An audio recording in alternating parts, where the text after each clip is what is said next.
असद और आसिया बानो की मार्च 2012 में शादी होती है। दिसंबर 2012 में खुदा उन्हें बेटी जैसी रहमत से नवाजता है, मगर बदकिस्मती से 2015 में उनके दरमियान तलाक हो जाती है और 2018 में असदुल्लाह अपनी एक्स वाइफ के खिलाफ कस्टडी पिटीशन फाइल करता है regarding the custody of his minor daughter, जो कि उसकी पिटीशन खारिज हो जाती है एंड देन डिस्ट्रिक्ट जज से होता हुआ मामला हाई कोर्ट पहुंचता है, मगर इन तीनों फोरम से उसको पजीराई नहीं मिलती and ultimately he prefers to knock at the doors of the august supreme court of Pakistan. और फिर ऑनरेबल सुप्रीम कोर्ट इसके ऊपर बड़ी कमाल जजमेंट देती है and that was reported as PLD 2025 supreme court 541। और इसके अंदर ऑनरेबल सुप्रीम कोर्ट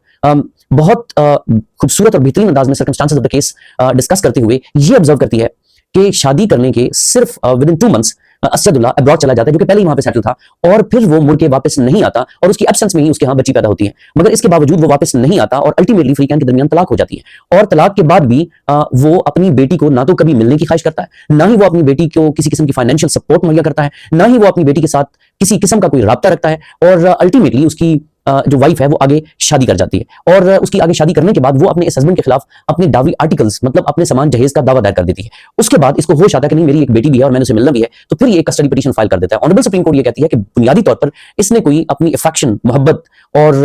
अपनी अटैचमेंट के लिए अपनी बेटी की कस्टडी पिटीशन फाइल नहीं की, बल्कि ये बेसिकली बदला लेने के लिए ये पिटीशन फाइल की गई और महज आर्म ट्विस्टिंग के लिए ये पिटीशन फाइल की गई कि चूंकि डावी आर्टिकल बीवी ने मांग लिया लिहाजा उसके खिलाफ। और इसकी बुनियादी जो रीजन इसने लिखी कि चूंकि मेरी वाइफ आगे शादी कर चुकी है और जहां उसने शादी की वो शख्स मेरी बेटी के लिए ना महरम है। मगर ऑनरेबल कोर्ट ने कहा कि इस वक्त चूंकि बच्ची बेहतरीन स्कूल में और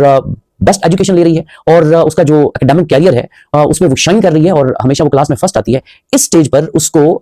उसको वहां से हटाना उसके फ्यूचर के लिए किसी भी लिहाज से बेहतर नहीं, चूंकि जो गार्डियन जज है या कोर्ट के लिए Paramount consideration is welfare of the child. और जो ऑनरेबल कोर्ट ने कहा कि इस पूरे अरसा के दौरान उसकी मां ही उसका वाहिद सहारा थी, उसकी मां से ही उसे मोहब्बत मिली और उसकी मां ने ही उसे मोहब्बत से पाला और इस वक्त वो अपनी नानी के पास रह रही है। लिहाजा जब बाप ने ही never ever filed any petition under section 12 of guardian and wards act कि वो कम से कम बच्ची से मुलाकात ही करने का कहा होता, और जब अदालत ने उसकी मुलाकात का शेड्यूल मुकर्रर किया तो इसके बावजूद उसने कभी अपनी बेटी से मुड़कर मुलाकात नहीं की और ना ही खुद जाती तौर पर उस पिटीशन को परस्यू किया। तो इन हालात वाक़यात को मद्देनजर रखते हुए किसी लिहाज से भी वो अपनी बच्ची की कस्टडी का हकदार नहीं है। इसके ऊपर जो this judgment is really very beautifully worded judgement,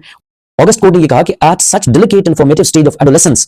when emotional security, proper moral upbringing and strong educational foundation offer paramount importance for minor's future growth and development, any unwarranted disturbance of change in environment of the minor would likely cause irreversible harm to minor's personality and career. August court ने ये भी observe किया minor के बारे में कि she had developed a strong emotional attachment with her mother who was her sole source of love, care, guidance and financial support. Honourable court ने